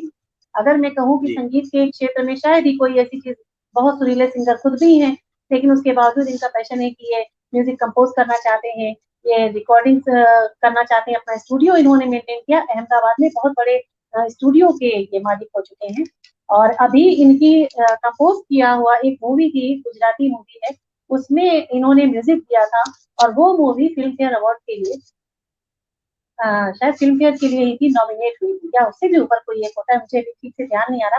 विवेक, अगर आप सुन रहे हैं तो प्लीज़ आप लिख दीजिएगा डिटेल। ये सोचते होंगे कि मेरी मैम कहती हैं कि मेरी तारीफ़ भी करती हैं और भूल भी जाती हैं। एक्चुअली मेरी ये आदत है, मैं किसी की बहुत गुणों पे मैं ठहरती नहीं हूँ।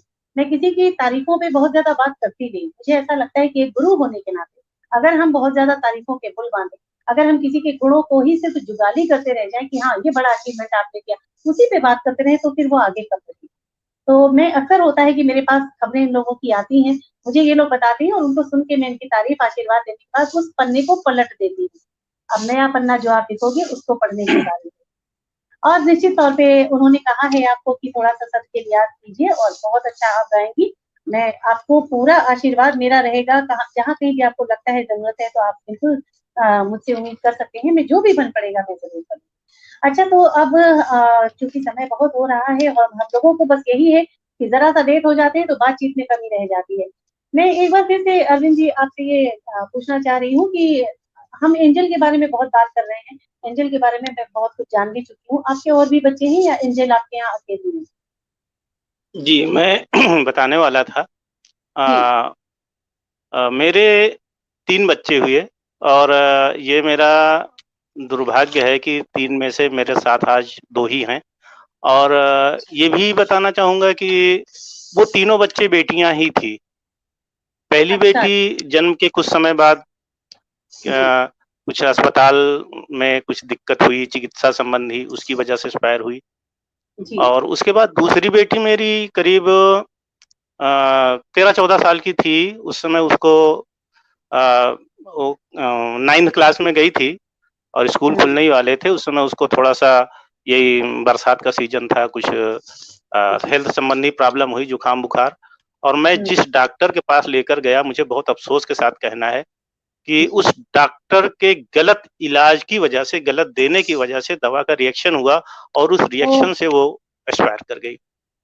ओह माय मुझे गॉड! उस बात का बहुत दिनों तक दुःख रहा और आज की डेट में मेरे साथ यही एक बेटी है और ओह! मैं फ़िलहाल अपने तीनों बच्चों का जो भी हमारे साथ नहीं है उनका भी उनके भी हिस्से का जो भी प्यार है, जी, मैं वो अपनी इसी बेटी को देना चाहता हूँ एंजेल को और देना चाहता हूँ चाहते हैं। कि जो कुछ भी हमारे साथ हुआ वो जी, ईश्वर किसी के साथ ना करे और लेकिन मैं उन चीज़ों को याद करने से कोई बहुत वो भी बच्ची बहुत ही टैलेंटेड थी।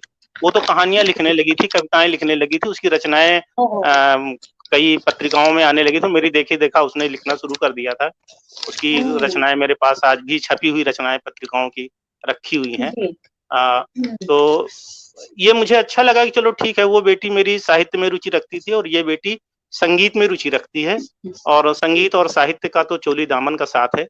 हम बिल्कुल, गीत बिल्कुल। लिखेंगे, वो गाएगी और हो जी, सकता है वो गीत भी लिखने लगे आगे चल कर के। जी, तो जी, बहुत जी। से लोगों को मैंने देखा है कि वो लिखते भी हैं और गाते भी हैं। हाँ, हाँ, तो बिल्कुल। मैं यही हाँ, आपसे कहना चाहता हूँ, फिलहाल एक ही बेटी है और मैं इसी के लिए जो कुछ भी कर रहा हूँ जी। जो भी अधिकतम कर सकता हूँ, मैं ज़रूर प्रयास करूँगा क्योंकि मेरे पास और कुछ करने के लिए है भी नहीं, सही पूछा जाए तो, बिल्कुल, है ना? बिल्कुल, जीवन की धुरी तो एंजेल ही हैं आपके लिए और जो जी, बच्चे जी। आपको मतलब अगर कहा जाए कि व्यावहारिक रूप से जो आपसे बिछड़ भी गए हैं, कहीं न कहीं एंजेल के रूप में आपके घर में वो तीनों बेटियाँ हैं। आप आपके मतलब आपके सारे बच्चे आपके पास हैं, ऐसा मान के आप चलें। बिल्कुल, बिल्कुल, और बिल्कुल, बिल्कुल, एक बिल्कुल। दुःख की मैं लहर तो इसी में एंजेल अपने आपके चेहरे पर भी आ गई है, मुझे अच्छा नहीं लग रहा है आपको दुखी देख के, बिल्कुल अच्छा नहीं लग रहा है। लेकिन मैं ये ज़रूर कहूँगी कि पापा ने अगर आज अपना दुःख शेयर किया है बेटा, बेटियाँ जो होती हैं वो अपने पिता के सबसे करीब होती हैं।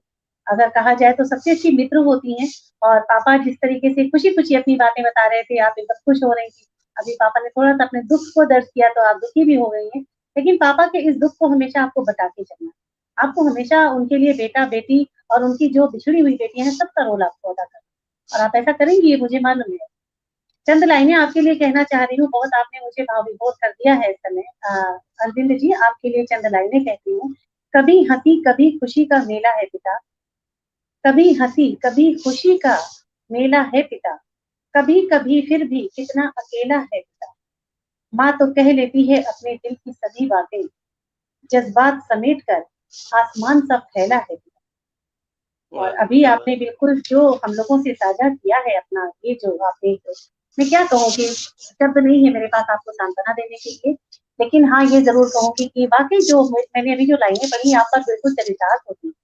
आप इतने उन्मुक्त भाव से एंजेल के बारे में सब कुछ बता रही हैं, अपनी सब चीज़ों के बारे में बता रहे हैं। अचानक से आपने एक ऐसा पन्ना अपनी ज़िंदगी का हमारे सामने खोल दिया कि वाक़ई बहुत अफ़सोस हो रहा है, समय की क्रूरता पे अफ़सोस। जो होता है ईश्वर की इच्छा से होता है और सब अच्छा होता है। देखिए एंजेल आपके पास आ गई हैं और एंजेल अपने सारे गुणों से आपको कितना प्रफुल्लित करती रहती हैं। ये बताइए कि अब हम चलते-चलते बस अपने सेगमेंट के अंत में आ ही गए हैं। मैं चाहूँगी कि फादर्स डे पर वैसे तो आपकी सारी बातें बहुत मोटिवेशनल है, फिर भी फादर्स डे पर स्पेशल आप क्या कहना चाहते हैं आज के पिताओं को? मैं क्या कहूँ, मैं तो जो जी रहा हूँ, वही मैं संदेश भी देना चाहता हूँ और जी, जी, ज़रूर। मैंने जो आपके सामने दोहे पढ़े, वो कोई हुँ, बनावटी नहीं है, वो मेरे हृदय की बात है, जी। वो मेरे हृदय हाँ, के सच से निकले हुए शब्द हैं जी, और जी, मैं जी। तो यही कहूँगा कि बेटियों को जिनके पास और भी बच्चे जिनके पास मैंने अपने आस-पास भी कई जगह पे देखा है कि लोग हुँ, बेटियों के साथ सौतेला व्यवहार करते हैं बेटों की अपेक्षा। हुँ, कई हुँ। मामलों में ज़्यादा उसपे विस्तार में नहीं जाऊँगा, आप जी, भी जी, सुनती जी। होंगी, समझती होंगी। जी, जी, तो मैं जी। यही कहूँगा कि बेटियों को कभी जो है, आप बेटों से कम ना समझें, वो भी हुँ, इंसान हैं, उनके पास भी उतना ही हुनर है, उतना ही दिमाग है और उतनी ही अच्छी भावनाएँ हैं, जितनी शायद बेटों के पास भी कई बार नहीं मिलती हैं। ये बेटों ऐसा से मैंने कहीं ज़्यादा अ, हैं। जी। जी, बिल्कुल और मेरी बेटी भी ख़ैर इस मामले में काफ़ी अच्छा उसका विचार है, वो हमेशा कहती है कि पापा आप चिंता मत करिए, मैं बड़ी हो जाऊँगी तो मैं आपका ख़्याल रखूँगी। कई बार क्या बात मज़ाक-मज़ाक में कहती है कि मैं कमाने लगूँगी तो मैं आपको ये कर दूँगी, वो कर दूँगी ये ला दूँगी, वो ला दूँगी और कभी-कभी किसी बात से एक बार मैंने इसको कहा कि थोड़ा तुम स्मार्टफ़ोन कम चलाया करो। बहुत हुँ, ज़्यादा चलाने से क्या है कि आपका दिमाग पढ़ाई से डाइवर्ट होगा और आपकी हुँ, आँखों पे भी असर पड़ता है। तो पता नहीं हुँ, किस मूड में थी, गुस्सा गई। बोली जब मैं हुँ। कमाने लगूँगी ना आपके बुढ़ापे में आपको एक बटन वाला फ़ोन लेकर के एक कमरे में बैठा दूँगी, वहीं वो करते रहना। तुम्हें नहीं पता है स्मार्टफ़ोन से जो है मैं क्या-क्या कर रही हूँ, क्या-क्या सीख रही हूँ। आपको नहीं ओह पता माय है। गॉड! आपको पता आप मुझे इस ज़माने में फ़ोन से दूर रखना चाहते हैं, तो बताओ मैं कैसे सीखूँगी हाँ, जो मैं सीखना चाहती हूँ? मैंने कहा हाँ, बात तो सही है। सही है भई लेकिन नहीं, ये ये है कि थोड़ा-सा पनिशमेंट बिल्कुल कंट्रोल सही है। रखो। बिल्कुल एंजेल मैं आपके साथ हूँ। आपको पापा को ये पनिशमेंट देना पड़ेगा, तब इनको समझ में आएगा। आपकी जो परेशानी है वो तब समझ में आएगी। हाँ, बहुत बोली कि अच्छा मैं लगा, आपको बटन वाला फ़ोन देके कमरे में बंद कर दूँगी, फिर देखूँगी बहुत तुम्हें अच्छे, कैसा महसूस होता है। हमने बहुत कहा बढ़िया, चलो बहुत ठीक है, बढ़िया। वो दिन आने तो दो, कम से कम तुम उस लायक हो तो जाओ, है ना? नहीं, हम तो बिल्कुल वो दिन चाहेंगे जल्दी कि ही आएगा। हाँ। बिल्कुल। एंजेल कुछ बच्चों से आप कुछ संदेश देना चाहते हैं? कल फादर्स डे है और कुछ अगर आप शेयर करना चाहें बच्चों से, अपनी कोई भावना? जी, जी। मैं सबसे बस यही कहना चाहती हूँ कि आपके पेरेंट्स, आपके फादर आपको मतलब जो सपोर्ट करते हैं और हुँ, अगर वो कभी-कभी डाँटते भी हैं, तो वो हमारे अच्छे के लिए ही डाँटते हैं, वो हमारा अच्छा ही हुँ, चाहते हैं हमेशा। तो जी, जैसा वो चाहते हैं वैसा आप करिए, हमेशा आपके अच्छे के लिए ही वो कहते हैं और जी। उन वो जैसा चाहते हैं आप कभी उनको हर्ट मत करिए। वो जैसा चाहते हैं आप वैसा करिए क्योंकि वो आपके हमेशा आपके अच्छे के लिए ही सोचते हैं। तो मेरा बस उनसे यही कहना है कि आप सभी अपने पेरेंट्स की बात मानिए और जैसा वो चाहते हैं आप वैसा करिए। क्या बात है! अपने आप ही सारी मंज़िलें, सारे सपने अपने आप ही आपके करीब आते जाएँगे। सिर्फ़ आपको अपने पेरेंट्स की गाइडलाइंस पर चलना होता है क्योंकि वो दुनिया के सबसे अच्छे मार्गदर्शक होते हैं।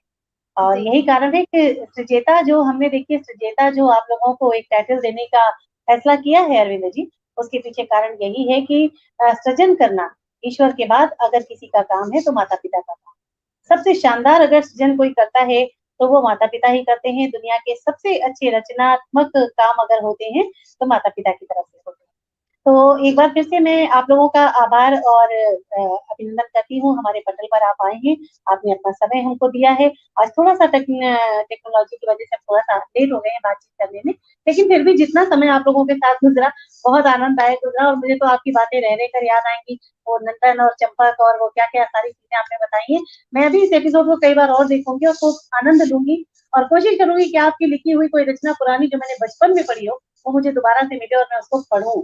और बहुत शुभकामनाएँ आपको देना चाहती हूँ, कल फादर्स डे आ रहा है, बहुत अच्छे से आप लोग भी इसको सेलिब्रेट करें और बहुत अच्छे-अच्छे गीत कल आप पापा को सुनाइएगा एंजल। पापा के लिए आपकी तरफ से सबसे खूबसूरत तोहफ़ा है आपके गीत, ये मैं जानती हूँ और बहुत जल्दी हम एंजल आपको बहुत ऊँचाइयों पर देखना चाहते हैं। संगीत की बुलंदियाँ आपका इंतज़ार कर रही हैं, बस ज़रूरत है आपको सही दिशा में, सही तरीके से प्रयासों को बढ़ाने की। आप कोशिश कीजिए कि बस आज से ही आप जुट जाइए, आपकी फॉर्मल ट्रेनिंग शुरू हो जाए और एक के बाद एक चीज़ें आपके पास खुद आती जाएँ। अरविंद जी बहुत-बहुत धन्यवाद और एंजल आपको बहुत-बहुत आशीर्वाद। आज चूँकि समय काफ़ी हो चुका है, अगली बार आप लोगों से जल्दी मुलाकात हो ऐसी मेरी शुभकामना रहेगी। नमस्कार।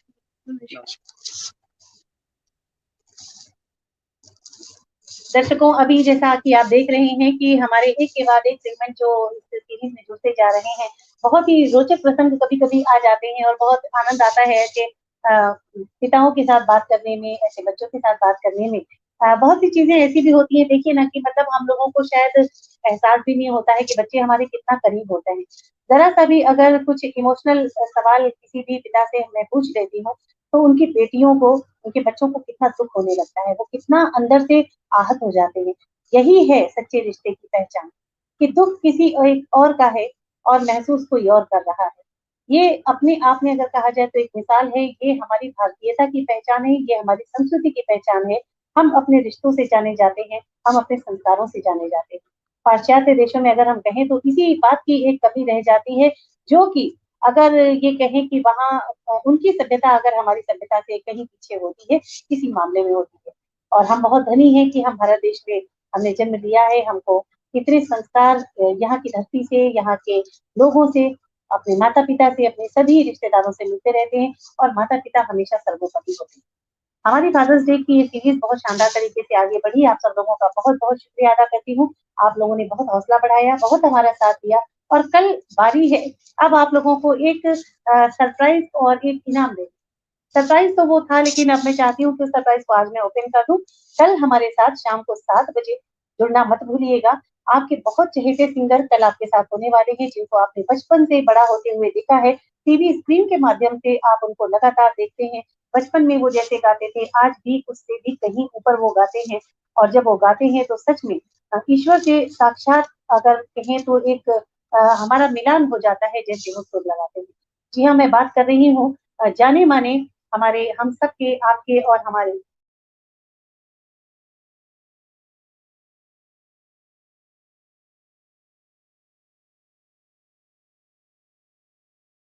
हमारे मेहमान कल हमारे साथ होंगे। दिल्ली से दिवाकर शर्मा आप लोगों से मिलने के लिए हमारे पटल पर आ रहे हैं। फादर्स डे के उपलक्ष्य में वो अपने पिता को भी यहाँ से ही कुछ गिफ्ट देंगे और हम सब लोग तो उनके गीतों से आनंदित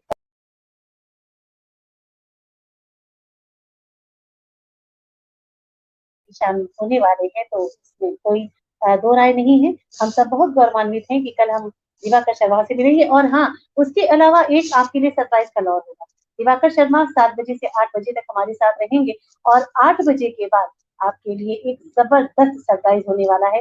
इंतज़ार कीजिएगा, ज़रूर से शामिल होइएगा कल के हमारे सेशन में।